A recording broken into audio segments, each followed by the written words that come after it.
Hi everyone, in this video I will tell you how to fix the black and white screen in Samsung S24 Plus.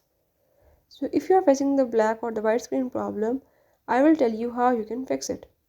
Follow all the steps, watch complete video and don't forget to subscribe my channel. Now without wasting the time, let's watch the video.